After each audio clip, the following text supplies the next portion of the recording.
Gold, trusted gold buyers. మీరు తాకట్టు పెట్టిన బంగారాన్ని విడిపించి ఈ రోజు ఉన్న మార్కెట్ ధరకు కొనబడను.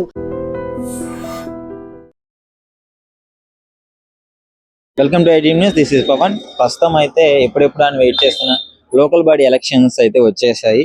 సో ప్రతి పార్టీ ఎత్తుకు పై ఎత్తు వేసి ఆ గెలుపు దిశగా ప్రయాణం చేయడానికి అయితే ప్రయత్నం చేస్తుంటాయి. సో నిజంగా ఇప్పుడు కాంగ్రెస్ పార్టీ అధికారంలో ఉన్న కాంగ్రెస్ పార్టీకి ప్రజలు మొగ్గు చూపుతారా? వాళ్ళ పథకాల ఆధారంగా వాళ్ళు చేస్తున్న పరిపాలనను బట్టి వాళ్ళు ఓట్లు అడిగే అవకాశం ఉంది. బీఆర్ఎస్ పార్టీ గతంలో చేసిన అభివృద్ధి కావచ్చు, వాళ్ళు ఇచ్చిన పథకాలు కావచ్చు, దాన్ని బట్టి వాళ్ళు ప్రజలను ఓట్లు అడిగే అవకాశం ఉంది. ఇంకా బీజేపీ అంటారా, వాళ్ళు కూడా ఇంకా మూడో స్థాయి నుంచి ఇప్పుడు ఈ రెండు పార్టీలని ఓడించి గెలవడానికి అయితే ప్రయత్నం చేస్తున్నారు. ప్రస్తుతం అయితే ఈ ఎలక్షన్ అయితే ప్రజలకి బలాన్ని చేకూర్చే, ప్రజాస్వామ్యానికి బలాన్ని చేకూర్చే ఎలక్షన్ గా మనం చెప్పుకోవచ్చు. ముఖ్యంగా 42% బీసీ రిజర్వేషన్ ఏదైతే ఉందో అది కూడా మెయిన్ చర్చగా మారింది ఈ ఎలక్షన్ కి అయితే. ఎందుకంటే 42% ఇచ్చినారు, మొత్తం 50% కి రిజర్వేషన్ దాటకూడదు. దీని మీద కూడా కోర్టులో కేసు అయితే నడుస్తుంది. సో పరిగణలోకి తీసుకున్నారు. సో మొత్తానికి అయితే ఫైనల్ డిసిషన్ రావాల్సి ఉంది. ముఖ్యంగా ప్రజలు ఏమనుకుంటున్నారు, సామాన్య ప్రజల నుంచి ఆ పార్టీలో ఉండే ప్రజల దాకా అందరికీ అడిగి అయితే తెలుసుకుందాము. సో ప్రజెంట్ ఇది అడిగి తెలుసుకుందాము. అక్క నమస్కారం. ఈసారి ఎలక్షన్ కి, లోకల్ బాడీ ఎలక్షన్ కి ఎవరు గెలిచే అవకాశం ఉంది అనుకుంటున్నారు? మీరు ఎవరిని గెలిపించుకుందాం అనుకుంటున్నారు? కేసీఆర్ గారిని. కేసీఆర్ గారు. ఎందుకు? ఆయన అయితే కొంచెం చూసి అన్ని పనులు కొంచెం మంచిగా చేస్తారు కదా. అన్ని ఇప్పుడు అనవసరపు ఖర్చులు పెట్టకుండా 1-2 సార్లు హెచ్చరించి దాన్ని బట్టి అనుకుంటున్నాం. అంత కొద్ది పేదోళ్ళని కొంచెం అందరినీ కొంచెం చక్కగా మంచిగా చేస్తారని అనుకుంటున్నాం. కేసీఆర్ గారిని అనుకుంటున్నాం. అయితే ఇప్పుడు మరి అధికారంలో ఉన్న పార్టీ కాంగ్రెస్ ఎలా ఉంది పరిపాలన? ఆయన ఇచ్చే పథకాలు ఎలా ఉన్నాయి? ఆయన ఇప్పుడు ఏదో ఫ్రీ బస్సులు అని పెట్టాడు. ఎందుకు ఏం సుఖం లేదు. అట్లా కదా, మహిళలకే కదా ఫ్రీ బస్సు. వద్దు, మహిళలకైనా లేవన్నా, మహిళలకైనా వద్దు. ఎందుకంటే మహిళలు మాకే మంచిదే. ఇంకొన్ని ఏదైనా మంచి పనులు చేయరు మహిళలకి. అట్లాగే ఫ్రీ బస్సు పెట్టకుండా ఏదైనా మంచి పనులు చేయరు. చాలా మంది ఉన్నారు మహిళలు. కొంతమంది చాలా మంది కొద్దిగా వీనంగా లేరా, కాళ్ళు కొద్దిగా ముసలోళ్ళు ముక్కోళ్ళు ఉన్నారు కదా, వాళ్ళకి లేరా. అత్తకి కోడలు బోబెట్టక, కోడలకి అత్త బోబెట్టక వాళ్ళందరినీ గమనించరాదు. కొంచెం ఉన్నోళ్ళు, బాగా ఉన్నోళ్ళు కూడా ఉన్నోళ్ళు ఉన్నారు, లేనోళ్ళని గమనించమని చెప్తున్నా. ఆయనకైనా సరే. ఆయన పేరేంటి, ఇప్పుడున్న ఆయన కాంగ్రెస్ పార్టీలో ఉన్న సారు. ఆయనైనా ఎవరైనా మంచిగా చేసుకుంటూ పోతే ఎవరికైనా ఓటేస్తాం, ఎవరినైనా గెలిపిస్తాం. కానీ ఆడపిల్లల గురించి కూడా ఒకసారి చూసుకోవాలి. ఆయన ఆడపిల్ల ఇంతవరకు కూడా 12 దాటితే పిల్ల బయటికి పోయే పనే లేదు. 11ంటికి కూడా 10ంటికి నుంచి పిల్ల రావాలంటే కూడా భయం అవుతుంది. అవన్నీ చూసుకోవాలా. పరిస్థితులు మారిపోయినాయి. ఎందుకు పిచ్చి అన్ని ఎందుకు ఇవ్వాలా? మంచిది ఒకటి ఇచ్చినా చాలు. అది ఆ బస్సులు తీసేమని చెప్పండి రేవంత్ రెడ్డి గారికి. మీరే చెప్పండి, వింటారు. చెప్పండి, మీరే చెప్పండి. దయచేసి రేవంత్ రెడ్డి గారు బస్సులు తీసేసి ఏమన్నా లేని వాళ్ళకి, ఏమన్నా ఆడపిల్లలకు కానీ చాలా మంది ఆడపిల్లలు, చిన్న పిల్లలు అమ్మలు వదిలిపెట్టి రోడ్డు మీద పడిన పిల్లలు ఉన్నారు. వాళ్ళందరినీ అనాథాశ్రమంలో చేర్పిమని ఒక్క సెక్యూరిటీలో ఎవరినో పంపించి వాళ్ళకి వరదలకి చాలా మంది ఇదైపోయారు. వాళ్ళ గురించి ఒకసారి చేయండి రేవంత్ రెడ్డి గారు. ఇప్పుడు మీరు చిరు వ్యాపారస్తులు, కూరగాయలు అమ్ముతున్నారు కదా, వ్యాపారస్తులకి ఎలా ఉంది? గతంలో ఉన్న, ఇప్పుడు కేసీఆర్ ఉన్నప్పుడు బాగుందా, ఇప్పుడు బాగుందా? మాకు ఇదే బతుకైపోతుంది. ఎవరు గెలిచినా ఎవరు చేసినా ఇద్దరు ఉన్నప్పుడు ఒకేలాగా ఉందా, లేకపోతే ఇప్పుడు ఏమైనా వ్యాపారం అభివృద్ధి అయిన ఛాన్సెస్ ఉన్నాయా? అప్పుడు ఉందా? అట్లే ఉన్నాయి అంతే. రేట్లు అయితే 5 రేట్లు ఉన్నాయి. మా లాంటి వాళ్ళు ఏం కొట్టుకడిపోయి కొనుక్కునేటట్లేవు. బియ్యం అయితే 70 రూపాయలు ఉన్నాయి. నూనె ప్యాకెట్లకు పెంచిండు, అన్నిటికీ పెంచిండు. బస్ ఛార్జీలు కూడా పెంచిండు. బస్ ఛార్జీలు కూడా పెరిగిపోయినాయి. అన్ని పెంచాడు. మా ఫ్రీ బస్ చేసినా కొట్టుకొని అనవసరంగా దెబ్బలు తింటాం తప్పితే దాంట్లో పోయి వేస్ట్ ఫ్రీ బస్సులు రేవంత్ రెడ్డి గారికి. మేడం నమస్కారం. లోకల్ బాడీ ఎలక్షన్స్ లో ఈసారి ఏ పార్టీ అధికారంలోకి రాబోతుంది, ఎందుకు? బీఆర్ఎస్ రాబోతుందండి. బీఆర్ఎస్ పక్కా బీఆర్ఎస్ వస్తుంది. జూబ్లీ హిల్స్ కాన్స్టిట్యూషన్ అంటే మొత్తం బీఆర్ఎస్ వస్తుంది మాకు. ఎందుకంటే గోపన్న ఉన్నప్పుడు లేనప్పటికీ ఇప్పటికీ మాకు అన్న సాయం చాలా అందింది. అయితే కాంగ్రెస్ ప్రభుత్వం వచ్చినాక ఏం చేయడం లేదు. ఒకటి గోపన్న ఉన్నప్పుడు మాకు ఒక చిన్న విషయంలో కానీ మాకు హెల్ప్ చేసేవాడు. ఒక వర్షం వచ్చింది, వరదలు వచ్చినాయంటే ఏ టైం అయినా పర్లేదు, అన్న ఇట్లా వర్షం వచ్చి ఇట్లా ఇళ్ళలోకి నీళ్ళు వచ్చినాయి అంటే అప్పటికప్పుడు వచ్చేవాడు, చూసేవాడు. ఏదన్నా అంత తెలుసుకొని చూసి వాళ్ళ రేపు మరుసటి రోజు మళ్ళీ వాళ్ళకి ఏదన్నా చిన్న హెల్ప్ చేసేవాడు.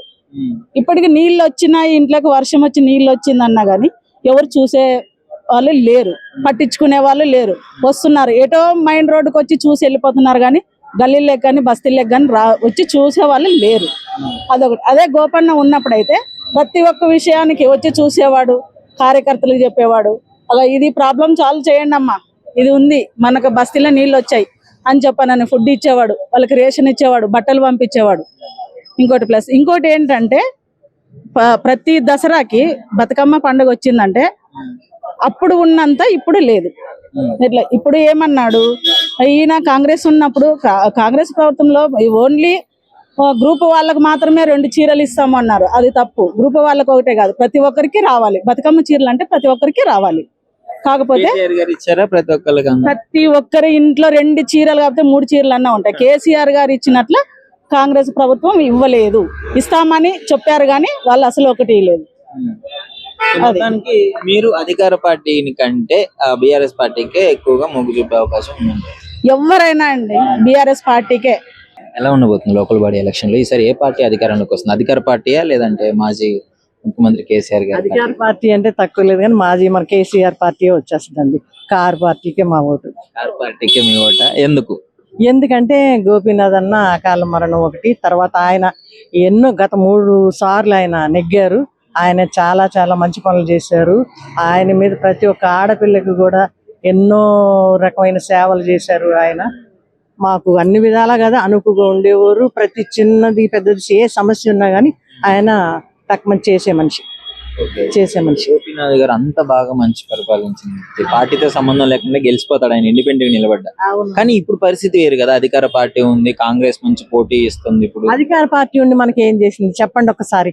అధికార పార్టీ వాళ్ళు ఏదో చెప్తున్నారు, హామీలు ఇస్తున్నారు కానీ ఏ ఒక్కటైనా ఏ ఆడబిడ్డకైనా మొన్న ఏది చీరలు, ఏది పేదోళ్ళకి మన కార్డు ఉన్న వాళ్ళకి మహిళలకి చీరలు పంచారా అండి? మీరే చూస్తున్నారు కదా.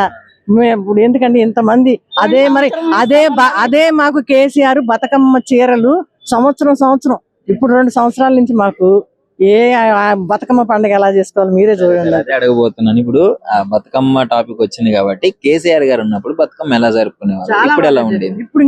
ఇప్పుడు అసలు పండగలాగానే లేదండి. ఇప్పుడు అసలు పండగలాగానే జరుపుకోలేదు. కేసీఆర్ ఉండగా ప్రతి సంవత్సరం కూడా ఆడపిల్లలు చీరలు ఏంటి, ఆయన కళ్యాణ లక్ష్మి ఏంటి, ఇక చాలా చాలా ఏది పెన్షన్లు ఏంటి, ఎప్పుడు కూడా టైంకి వచ్చేసి అన్ని విధాలా మాకు చాలా అండగా బీఆర్ఎస్ ఉందండి. ఈ ప్రభుత్వం మనకు చేసింది ఏమీ లేదు. నమస్కారం అండి. నమస్తేనండి మేడం, లోకల్ బాడీ ఎలక్షన్ లో ఎలా ఉండబోతుంది? ఏ పార్టీ అధికారంలోకి వచ్చే అవకాశం ఉందంటారు? బీఆర్ఎస్ పార్టీ అధికారంలోకి వచ్చేప్పుడు. ఎందుకు బీఆర్ఎస్? ఎందుకంటే వాళ్ళు చేసిన పనులు మాకు చాలా నచ్చాయి అన్నమాట.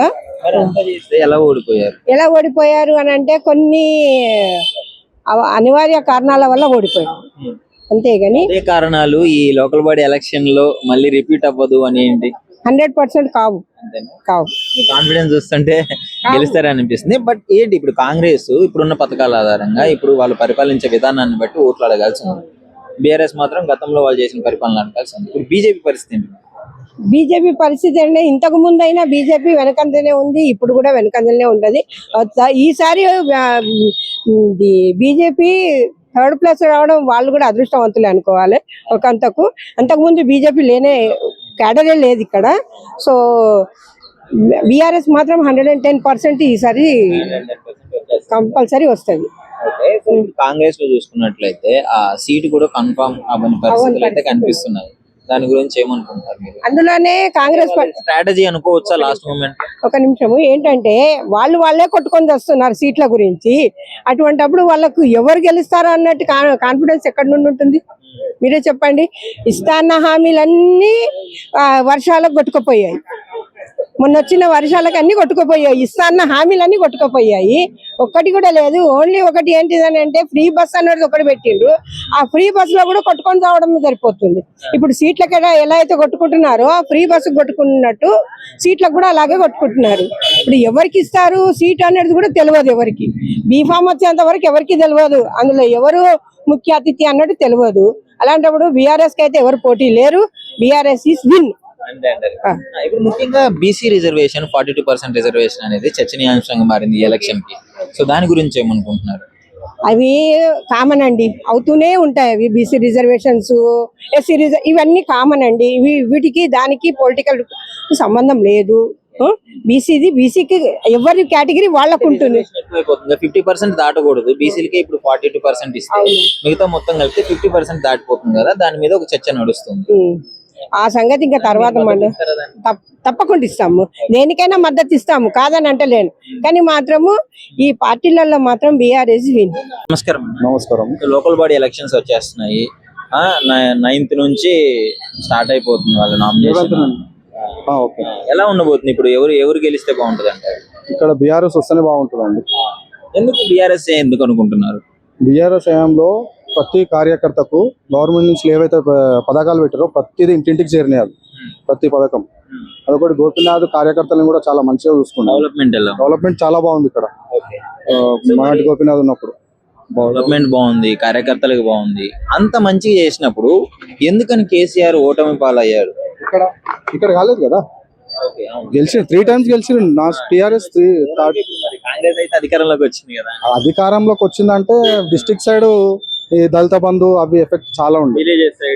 డిస్ట్రిక్ట్ సైడ్ మొత్తం హైదరాబాద్ లో అయితే టీఆర్ఎస్ వచ్చింది కదా, వచ్చింది. మెయిన్ డిస్ట్రిక్ట్ సైడ్ అయితే ఇదే దళిత బంధు వీటి వల్ల చాలా ప్రభావం పడ్డది. కొందరికి వచ్చి కొందరు రాకుండా అవి ఎఫెక్ట్ పడ్డది. ఇప్పుడు రైతు బీమా ఎక్కువ 50 ఎకరాలు ఉన్న వాళ్ళకి కూడా రైతు అవి అందినాయి కదా అవార్డు. ఇప్పుడు ఎలా ఉంది మరి కాంగ్రెస్ అధికారంలోకి వచ్చిన తర్వాత? కాంగ్రెస్ ఇప్పుడు చాలా టార్చర్ చేస్తుంది ప్రతి పబ్లిక్ ని. ఇప్పుడు మామూలుగా గుంతదో విన పైప్ లైన్ గురించి వచ్చి వాళ్ళ మీద పడిపోతారు.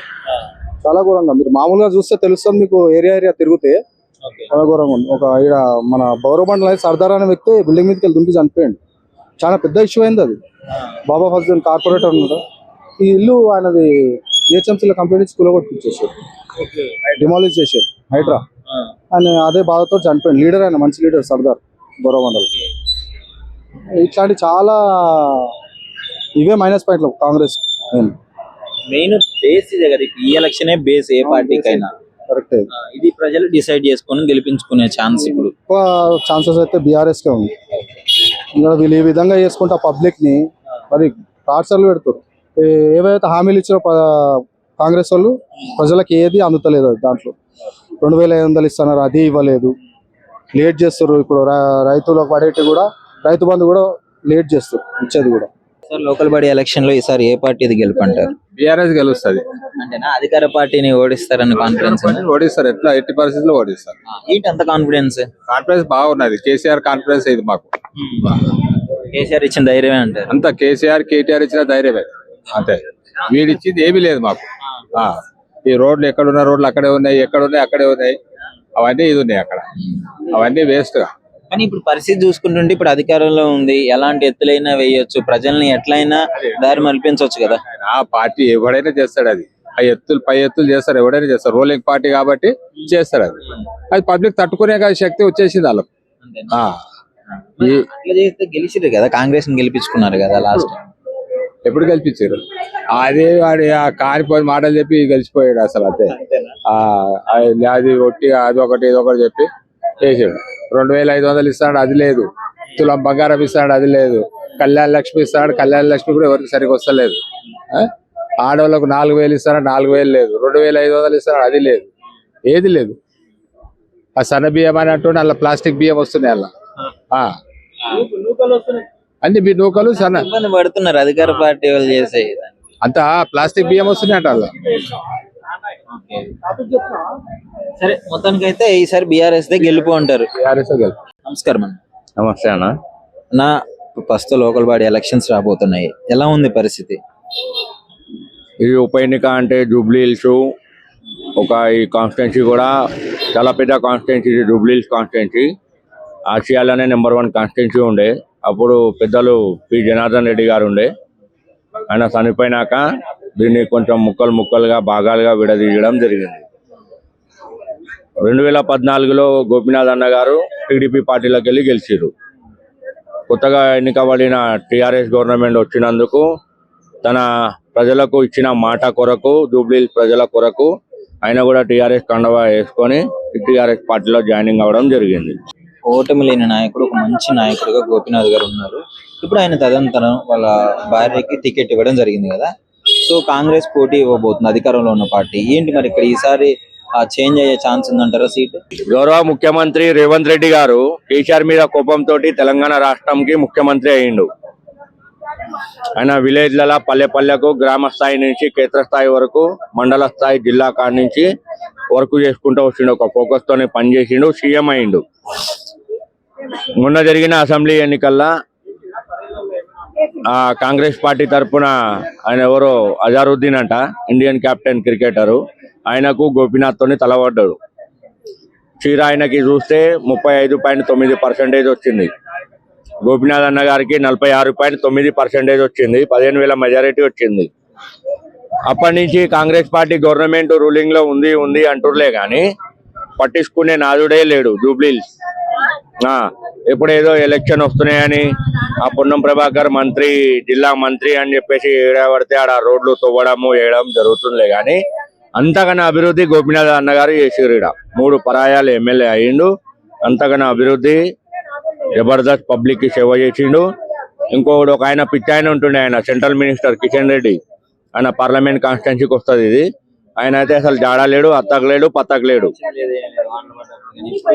ఎప్పుడు ఆయన వచ్చి ఒక ఇనాగ్రేషన్ ఆయన ఎంపీ ల్యాండ్ నిధులతోటి ఏ ఒక్క కాన్స్టిట్యున్సీకి ఆయన లేదు. ఇప్పుడు జూబ్లీహిల్స్ లో మేముంటున్నాము, మా సమస్యలు మీరు చూసుకోవచ్చు కానీ మీ మీడియా వాళ్ళు అనొచ్చు. కానీ ప్రజలే మేము ఎన్నుకోబడిన ప్రజాప్రతినిధులు ఇవాళ సెంట్రల్ మినిస్టర్లు అవుతారు, ఎమ్మెల్యేలు అవుతారు, ఎంపీలు అవుతారు. మేము ఓట్లు వేస్తేనే కదన్నా వాళ్ళకి హక్కు వస్తుంది. ఇప్పుడు మీకు ఈ పవర్ అనేది లోకల్ బాడీ ఎలక్షన్ లో చూపిస్తేనే రేపు పైన ఛాన్సెస్ ఉంటాయి. రానన్న ఇప్పుడు ఈ ఉప ఎన్నికకు మాగంటి గోపీనాథ్ గారు అకాల మరణంతో చనిపోయారు. వాళ్ళ భార్య సునీతమ్మకి మేము 15,000 నుంచి 16,000 మెజారిటీతో గెలిపిస్తాం. మళ్ళా రానన్న టిఆర్ఎస్ గవర్నమెంట్ లో ఆమెకు మంత్రివర్గంకి కూడా పంపిస్తాం మేము. నమస్కారం అండి. నమస్కారం. ఈసారి స్థానిక ఎన్నికలలో ఏ పార్టీ బలం చేకూరుతుంది అనుకుంటున్నారు, గెలుస్తుంది అనుకుంటున్నారు? ఇప్పుడు ప్రస్తుతానికైతే ఇప్పుడు కాంగ్రెస్ ఏదో చేస్తుందనేసి అంటారు కానీ కాంగ్రెస్ ఇప్పటి వరకు చేసింది ఏమీ లేదు. ఇప్పుడు మా గోపీనాథ్ గారు చేసి పెట్టిన పనులన్నీ వాళ్ళే చేస్తున్నారు. చేసేసి అవి ఏంది దిమ్మసలు కట్టేసుకుంటారు, ప్లేట్స్ పెట్టుకుంటారు మేమే చేసినామని. కానీ అవన్నీ ఏమి లేదు. వాళ్ళకు ప్రజల మీద అవగాహన లేదు అసలు. వీళ్ళకి మళ్ళీ తీసుకొద్దామని విన్నారా, మళ్ళా వచ్చేది బీఆర్ఎస్ పార్టీ. ప్రస్తుత పరిస్థితి చూసుకుంటుంటే కాంగ్రెస్ అయితే ఇప్పుడు వాళ్ళు ఇచ్చే పథకాల ఆధారంగా ఓట్లు అడగాల్సి ఉంది. బీఆర్ఎస్ ఇంతకు ముందు చేసిన దాన్ని బట్టి అడగాల్సి ఉంది.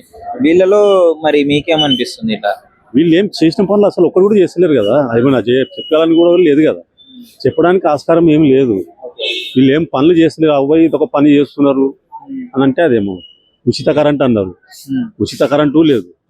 విన్నారా? సో ఇక్కడ ఈ డివిజన్ లో అంటే గోపీనాథ్ గారి మంచి పేరుతో ఒకవేళ గెలుస్తారే అనుకుందాము. బయట డివిజన్లలో ఎలా ఉంది మొత్తం? ఇప్పుడు ఇక్కడ ఎట్లుందో ఇంకా దానికన్నా ఇంకా అధ్వానం ఉంది. ఇంకా బయట ఇంకా చాలా అధ్వానం చూస్తున్నారు కదా, జనాలు ఎట్లా తిరగబడుతున్నారు. అది మొత్తానికి అయితే ఈసారి అంటే ఏ అసెంబ్లీ ఎన్నికల కంటే ఇది మెయిన్ కదా, మనకి ప్రజాస్వామ్యానికి బలం చేకూర్చే పరిస్థితి ఇది.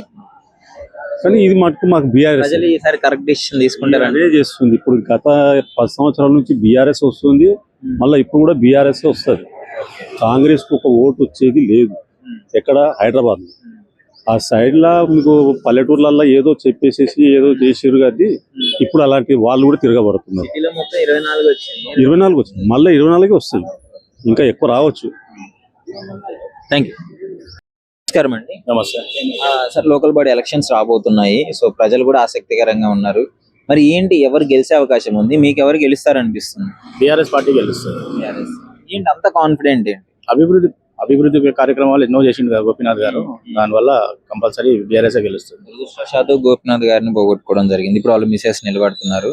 సో కాంగ్రెస్ నుంచి పోటీగా కూడా గట్టిగా ఉంది. మన నవీన్ యాదవ్ గారు కానీ, అజరుద్దీన్ కానీ టికెట్ కన్ఫర్మ్ అవ్వకపోయినా బట్ వాళ్ళు పోటీలో అయితే ఉన్నారు. ఎవరు వచ్చినా కానీ అభివృద్ధి చాలా చేసిండు గోపీనాథ్ గారు. 3 టర్ములు గెలిచిండంటే మామూలు మాట కాదు అది. ఇది 3rd టైం కూడా గెలిచిండు. ఆయన ఉంటే ఇంకా ఎన్నో అభివృద్ధి కార్యక్రమాలు జరుగుతుండే. మీరు చూసిరు మొన్నటి వరకు డివిజన్ వారీగా మీటింగ్స్ చూసారు కదా. ఎంతమంది లేడీస్, ఎంతమంది జెంట్స్ ఒక్కొక్క మీటింగ్ కి మామూలుగా అంత జనాదరణ ఆదరణ ఉంది కాబట్టి కంపల్సరీ బీఆర్ఎస్ పార్టీ గెలుస్తుంది. ఇక్కడ అంటే ఓకే వచ్చు, మరి ప్రతి దగ్గర పరిస్థితి ఎలా ఉంది ఈసారి? అన్ని డివిజన్లలో బీఆర్ఎస్ పార్టీ ఉంది. అండ్ మీరు చూస్తున్నారు కూడా కదా, కాంగ్రెస్ పార్టీ ఆరు గ్యారంటీలు ఇచ్చింది, ఎలా సక్సెస్ లేదు. ఇదే మీడియాలో చూస్తారు కదా, ప్రతి రోజు రేవంత్ రెడ్డిని తిట్టని మనుషులు లేరు. నిన్న కూడా జరిగింది. అధికార పార్టీ కదా, వాళ్ళ బలాన్ని ప్రయోగించుకోవచ్చు, ఎత్తుకు పై ఎత్తులు వేయచ్చు, చేస్తారు. ఎన్ని ఎత్తులు వేసినా కానీ ఓటర్ డిసైడ్ చేస్తుందని కంపల్సరీ బీఆర్ఎస్కి వేస్తారు. ఇప్పుడు బీసీ రిజర్వేషన్ కూడా ఒక పెద్ద చర్చగా మారింది. 42% ఇస్తున్నారు, మొత్తం 50% రిజర్వేషన్ ఉండకూడదు అని చెప్పేసి ఒకటి ఉంది. ఇప్పుడు అదే కేసు నడుస్తుంది, దీని పరిస్థితి ఏంటి? ముందు కూడా ఎన్నో ఇవి వచ్చినాయి. ఇప్పుడు ఎస్సీ రిజర్వేషన్ దగ్గర ఉంటది. ఎస్సీ గెలిచిన దాఖలాలు ఉన్నాయా? మరి ఎస్సీ రిజర్వేషన్లు ఉంటాయి, గెలిచినవి ఉన్నాయా? అది అభివృద్ధి మెయిన్ ఏంటంటే, ఎంత హంగామాలు, ఎంత స్ట్రాంగ్ పర్సన్స్ ఉన్నా కానీ కూడా, ఇప్పుడు మైనంపల్లి అంటారు, నవీన్ యాదవ్ అంటారు, ఎంతో మంది అంటారు. కానీ అక్కడ మైనంపల్లి అక్కడనే గెలిచేది ఉండే కదా. మైనంపల్లికి ఇస్తే ఆయన అక్కడ మల్కాజ్గిరినే గెలవాలి కదా. ఇక్కడ కొత్త దాంట్లో వచ్చి ఆయన ఎట్లా గెలుస్తాడు? ఏదో మీరు అన్నట్టు అభివృద్ధి కాలేదు అనుకుంటే మాత్రం డెఫినెట్ గా కాంగ్రెస్ వస్తుండే. అక్కడ మంచి అభివృద్ధి, అన్ని రోడ్లు వీళ్ళు, లేడీస్ కి మంచి స్పందన ఉంది. లేడీస్ లో కూడా ప్రతి ఒక్కళ్ళు స్వచ్ఛందంగా వచ్చి ఓటింగ్ చేస్తున్నారు. మెయిన్ ఎలక్షన్ ఏది ఉన్నా ఈ ఎలక్షన్ డిసైడ్ చేస్తుంది ఏంటి అసలు. ఒక రెఫరెండం లాగా ఇద్దరికి కంపల్సరీగా. ఎందుకంటే వాళ్ళు 2 years స్పాన్ లో కాంగ్రెస్ వాళ్ళు ఏం నిలుపుకోలేదు. అసలు చేసిర్రు అని స్ట్రాంగ్ అయితే లేదు. వాళ్ళు ఎంత ఉన్నా ఇప్పుడు మళ్ళీ కేసీఆర్ రావాలని కోరుకుంటున్నారు. కాంగ్రెస్ కి ఎదురు దెబ్బ తప్పదంటారా సార్ ఎలక్షన్ లో? 100% రాసి పెట్టుకోండి. నమస్కారం అండి. నమస్కారం సార్. సార్ మీ పేరు? నా పేరు కే పాపయ్య, కొమ్ము పాపయ్య అంటారు సార్. సార్ ఇప్పుడు లోకల్ బాడీ ఎలక్షన్స్ వస్తున్నాయి. సో ఏ పార్టీ వాళ్ళ మంచిగా వాళ్ళ ఎత్తులకు పై ఎత్తులేసి ప్రచారం చేయడంలో రెడీ అయిపోయారు. సో ఏంటి అసలు ఎవరు గెలిచే అవకాశం ఉందంటారు? మాగంటి గోపీనాథ్ గారి ఏరియాకు జూబ్లీస్ డివిజన్ లో మంచి పనులు చేసిండు. రోడ్లు ఇప్పించిండు, కళ్యాణ లక్ష్మి ఇప్పించిండు, షాది ముబారక్ ఇప్పించిండు. మళ్ళా దళిత బంధు ఒక్కొక్కరు 10 లక్షలు. ఈ రేవంత్ రెడ్డి వచ్చి 12 లక్షలు ఇస్తాడు, అన్న మోసపోయారు పబ్లిక్. 1 తులం బంగారం ఇస్తున్నారు, అన్న మోసపోయారు. మహిళలకు 2500 ఇస్తున్నారు, అన్న మోసపోయారు. సన్న బియ్యం ఇస్తాను, సన్న బియ్యం ఇచ్చా దొడ్డు బియ్యం పట్టించుకొచ్చి సన్న బియ్యం అంటున్నారు. అన్న పురుగులు వస్తున్నాయి, అంత నూకలు వస్తున్నాయి, ఎవరు సరిగా తింటలేరు. ప్లాస్టిక్ బియ్యం వస్తున్నాయి అందులో. మొన్న చూపిస్తుండే కానీ మా పబ్లిక్ చూపిస్తుండే, ఎందుకంటే రేషన్ షాప్కి వెళ్ళి కొట్టగలని చూడలేదు, ఇంకా గొడవలు అవుతాయి. అందుకని నేను చూడలేదు. చాలా మంచి పని చేసి కేసీఆర్. అర్థమైంది. రేవంత్ రెడ్డి గారు కూడా చాలా స్పీడ్ అనుకున్నారంటే, మేము చేస్తున్నాము, మేము ప్రతి ఒక్కటి మంచిగా చేస్తున్నాము, నేను ఏం చేసుకున్నా నాకైతే ఉండదు కదా, ప్రజలకే కదా అని చెప్పేసి స్పీచ్లు కూడా ఇవ్వడం జరుగుతుంది. అంతా మోసం చేస్తుండు. ఎవడు మన ఆయన పేరే రాదు మాకు తలుచుకుంటే. రేవంత్ రెడ్డి మా పేరే రాదు, అసలు మర్చిపోతాం రేవంత్ రెడ్డిని. అంత మోసం చేస్తుండు, జనంను చాలా మోసం చేస్తుండు. ఊర్లలో అయితే మరీ ఘోరం చేసేసిండు. గెలిచే అవకాశం లేదంటారా? లేదు, కంపల్సరీ టీఆర్ఎస్ కేసీఆర్ వస్తారు కంపల్సరీ. ఊర్లలో అంతే. ఇప్పుడు అధికారంలో ఉన్న పార్టీ కదా కాంగ్రెస్. ఎప్పుడు ఎలక్షన్ లో పెడితే కేసీఆర్ విన్ను ఎక్కడ చూసినా. ఎందుకంటే ఊర్లలో చాలా మోసం చేసిండు. రైతు బంధు ఇస్తారు, రైతు బంధు మోసం చేసిండు. ఇక్కడ చూడు మోసాలే. ఎరువులు ఇస్తాను, ఎరువులు మోసం చేసిండు. ఇక్కడ ఎరువులు దొరుకుతలేవు. అంత మోస పార్టీ ఇది. అసలు రేవంత్ రెడ్డి రాకుండా అంత మోసం చేసి అంత పబ్లిక్ ని కింద మీద చేసేసి వచ్చి గెలిచండి. కానీ గెలిచిగా మంచి పనులు చేయాలి. కేసీఆర్ కన్నా మంచి పనులు చేయాలి, నీకు మళ్ళీ ఓట్లు వస్తాయి. అంత మోసం చేసి ఇది ఇస్తా, అది ఇస్తా, దళిత బంధు 12 లక్షలు ఇస్తా, లేడీస్ కు 2500 ఇస్తా, అది లేదు, తులం బంగారం పెడతా, అది లేదు. మొన్న బతుకమ్మ చీర చూడు, బతుకమ్మ చీర ఎవరు కేసీఆర్ చినిపోయి ఇస్తుండే, మంచి పట్టు చీర, అసలు చీరలే ఇవ్వలేదు. అసలు ఎంత ఇది చేస్తారు అంటే అంత చాలా ఇంకోసారి గోపీనాథ్ మిస్సెస్ గెలుస్తుంది. ఇక్కడ మేము గెలిపిస్తాం. మొత్తం బస్సు తిరిగి వీళ్ళు మోసాలు చేస్తారు అన్ని అని చెప్పి బస్సు తిరిగి మేము గెలిపిస్తాం. Thank you. నిజంగా ప్రస్తుతం ఉన్నటువంటి సమాజం దేనికి ప్రయారిటీ ఇస్తుంది? ఆర్థిక సంబంధాల చుట్టూ మాత్రమే తిరుగుతుంది. మళ్ళీ ఎన్నికలంగానే చాలా విరక్తి కలుగుతాం. మంచి అనిపిస్తుంది కదా, లేడీస్ కూడా ఛాలెంజింగ్ జాబ్స్ చేసినప్పుడు చాలా బాగుంటది. ట్రాఫిక్ అసిస్టెంట్స్ గా నియమించిన ట్రాన్స్జెండర్స్ అందరితో సాల్యూట్ చేయించుకుంటున్నారు. ఫుడ్ డెలివరీ ఇవ్వటానికి వెళ్ళినటువంటి డెలివరీ బాయ్ అనిల్ పై కళ్ళ ముందు